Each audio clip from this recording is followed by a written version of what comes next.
In March, I recorded a podcast about the census in this country. That is, the counting of everyone who lives here. Today's podcast is also about a census, the very first census to take place in England. In the year 1066, William, Duke of Normandy, defeated King Harold at the Battle of Hastings and became King of England. It was one of the most important events in English history. It completely changed the way of government in England, and it had a big effect on the English language. After a number of years as king, William became dissatisfied. He felt that he did not know enough about his new kingdom. Like all kings and governments, he was hungry for information. He did not know exactly how much land his nobles owned. Indeed, he did not really know how much land he himself owned. More important, he could not work out how much tax his subjects should pay, or how many men could be made to become soldiers in time of war. In 1085, he decided to find the answers to these questions.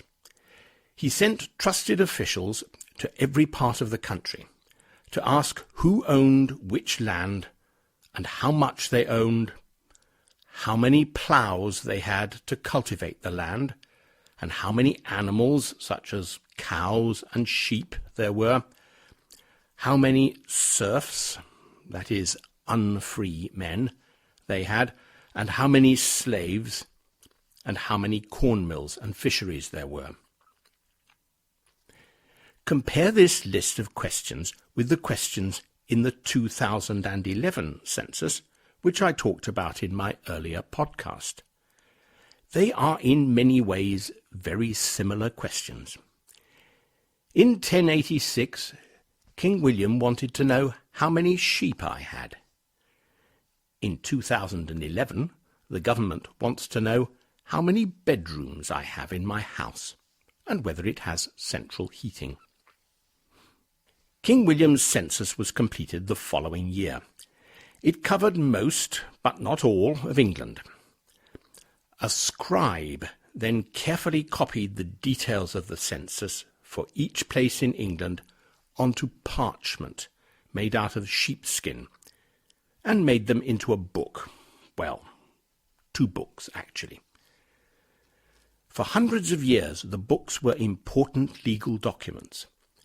If there was a dispute about land ownership, for example, or about how much tax should be paid, the court would look at what the census said. It was impossible to argue with the book. For that reason, it became known as the Domesday book. Domesday means the Judgment Day, when in traditional Christian thinking we should all be judged on the lives we have led, and there will be no arguing with the court on Judgment Day. The Domesday Book is one of the most remarkable documents in Europe. Nowhere else has such a detailed early record of land ownership. The Domesday Book is in the National Archives in Kew near London, but it is now too fragile to display. However, all of the information in it is available online, and you can buy copies of any of the pages which you are particularly interested in. However, unless you know Latin, you will be unable to understand it. Let us now jump forward about 900 years to the mid-1980s. The BBC was at that time very interested in the development of computing and in what we nowadays call multimedia technology. Multimedia technology means roughly using computers to store and manipulate pictures, videos, text, music, and so on. The BBC, for example, made and sold their own computer, and for many families in Britain, the very first computer they had in their homes was a BBC computer. the BBC decided to launch a new Domesday project.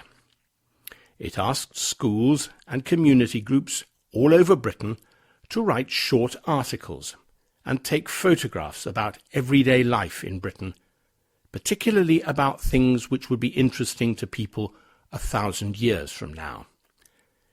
It divided the whole country into blocks, 3 kilometres by 4 kilometres, and it linked the articles and photographs to these blocks so that it would be possible to find information about every place in Britain. Over 1 million people took part in one way or another. Altogether, they sent to the BBC more than 140,000 pages of text and 23,000 photographs.